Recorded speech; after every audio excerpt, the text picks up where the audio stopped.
जितने ज्यादा ऊंचाई पे जाइएगा ना उतना तकलीफ झेलना है। उस पेड़ को बहुत पत्थर खाने होते हैं जिसपे फल ज्यादा लगता है। तो आप लोगों को भी सबसे ज्यादा उंगलियां उठेगी, इसलिए घबराइएगा नहीं। मुझे मेरे गुरु ने बोला था, अगर तुझे सफलता चाहिए तो तू सफलता के पीछे मत दौड़े, सफल आदतें बना ले। सफल आदतें क्या थी? उन्होंने कहा था कम खा ले कुछ साल, कम सो ले कुछ साल। कम खाने से कम सोने से कोई नहीं मरा रे, ज्यादा खाने से और ज्यादा सोने से कई उठे ही नहीं। अब आपको अपनी जिंदगी में ये तय करना है कि मेरी आदतें कौन सी बनाऊं। सफल आदतें बनाऊंगा तो सफल होऊंगा, आदतें ये सफल तो रिजल्ट तो आएगा ही आएगा। पूरा दिन बिताने के बाद लड़का 9 बजे कहता है कि अब पढ़ने बैठेंगे। बचा कितना? खाना वाना बना के, उसके बाद कहेगा तनी खाना बना के पढ़ेंगे। ये 2-4 को हम पहचान बता रहे हैं आपका रिजल्ट नहीं होने का लक्षण। सोचेंगे सुबेरे 10 बजे पढ़ने के लिए, कैसे 3 बज जाएगा पता नहीं चलेगा। समझिएगा कि आप में वो लक्षण आ गया है। अब आपको क्वारंटीन करने की जरूरत है। अब आप में सिम्टम्स दिख गए। शाम 4 बजे से पहले डाटा खत्म। 5 बजते बजते दिमाग अजीब होने लगता है, आज पूरा दिन खराब हो गया, क्या करें, कुछ किए नहीं। सिम्टम आ गया है। किसी के फोन का इंतजार है, सिम्टम आ गया है। जग जाते हैं, आंख खुल जाती है सुबह 6 बजे, अब बिस्तर से निकलते हैं 8 बजे। वही में टुकुर टुकुर देखेगा, कब तकिया इन्ने मोड़ेगा, कब उन्ने मोड़ेगा। पढ़ने बैठते हैं, आधा घंटा बाद तकिया 3 बार मोड़ के किताब लगाते हैं, 4 बार मोड़ के देखते हैं, सिम्टम आ गया। ये लक्षण है कि नहीं? इतना कामयाब होइएगा ना कि गलती से भी अगर माँ बाप बुढ़ापा में बीमार पड़े ना तो बिल ना देखना पड़े कि कितना का बिल बनेगा। ससुरा अमेरिका तक इलाज कराना पड़े तो लेके चल जाए। पढ़ाई जिसका शौक बन जाए।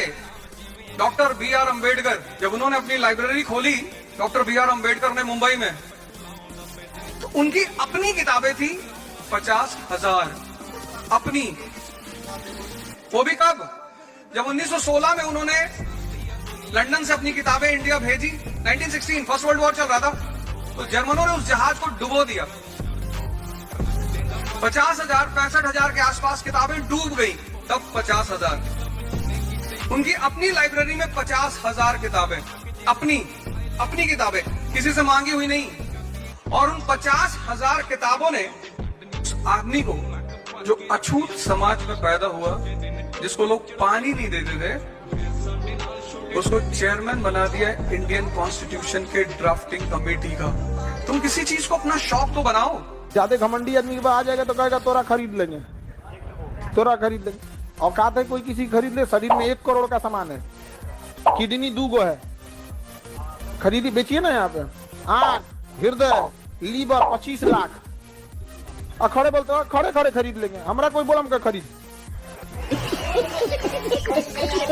इंसान यहाँ गरीब क्यों रहता है इंडिया के अंदर? क्योंकि वो मानते नहीं कि मैं गरीब हूं। जब आप मानेंगे कि मैं गरीब हूं तो अमीरी की कोशिश होगी।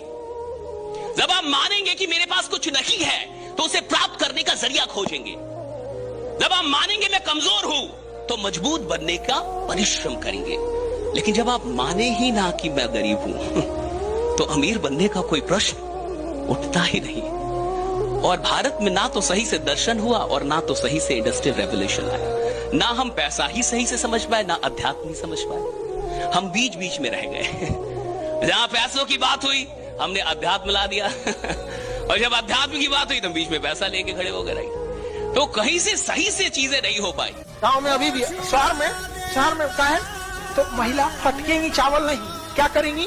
खाना बन जाएगा, अब योगा करेंगी।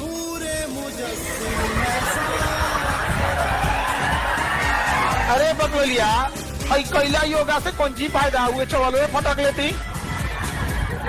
मिक्सर में क्या पिसाएगा? मसाला। और योगा किया जाएगा, कपड़ा एक बढ़िया मैट बिछा के।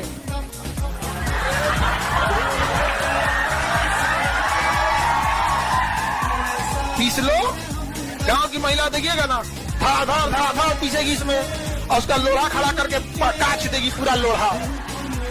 मसाला हमारा बचेगा काश के। एकदम इतना महंगाई के जमाना में मसाला एकदम उंगली में फसल लगे तो फिर लोढ़ा धो के पानी डाल के इसे